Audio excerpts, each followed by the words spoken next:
At the Democratic Party convention in Chicago, Kamala Harris was formally confirmed as the candidate for President of the United States. In her coronation speech, the politician promised to be a candidate for all Americans, support the middle class, and continue Biden's foreign policy, including on Ukraine and the Middle East conflict. However, the White House's support for Israel is not to everyone's liking. Several thousand pro-Palestinian activists chanted slogans for over 2 hours outside the building where the Democrats' convention was held, accusing Biden and Harris of war crimes. So who is Kamala Harris? And does she have the right to the presidential seat? Investigated by Evgeny Belousov. She is a student, a Komsomol member, an athlete. And finally, she is just a beauty. Alas, Kamala Harris will never receive such praise, but she has plenty of her own accolades.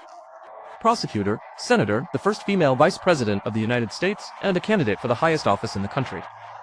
She graduated from Howard University in Washington and earned a law degree from the University of California. She worked for a long time in the homicide department of Alameda, later transferring to San Francisco. The new job became a reality thanks to the patronage of a married mayor of this city, Brown, who admitted many years later that he helped her build her career through the bedroom.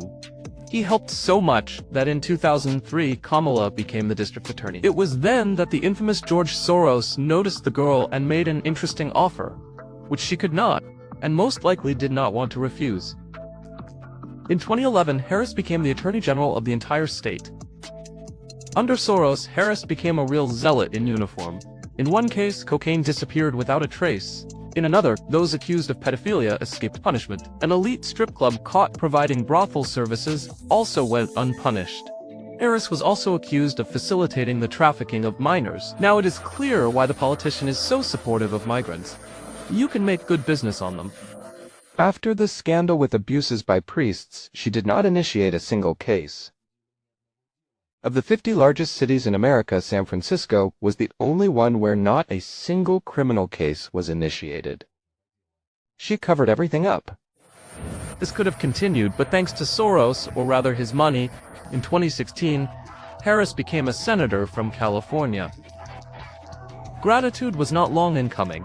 The newly minted politician actively promoted the Minnesota Freedom Fund owned by Soros. The organization posted bail for arrested criminals and rioters. So to speak, she didn't abandon her own. And lo and behold, in 2021, Biden appointed Harris as vice president. But all the consequences, she failed the tasks set. Programs to reduce the flow of refugees only increased it. The green agenda only raised more questions. When we invest in clean energy, electric vehicles, and reduce the population, more of our children can breathe clean air and drink clean water. Western media called her speeches word salad, and her manner of laughing adds a special charm to Harris's performances. Donald Trump even nicknamed the vice president Laughing Kamala, and said she laughs like a madwoman. However, the politician is also known for her split personality. She actively manipulates her racial identity like a chameleon. Among Indians, she is Indian. Among African Americans, she is African American.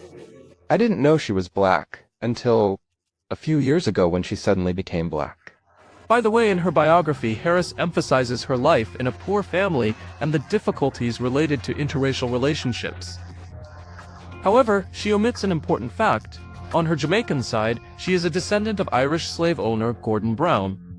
And just the other day, an interesting document appeared on the X network, the politician's birth certificate. It shows that Harris was born in Jamaica.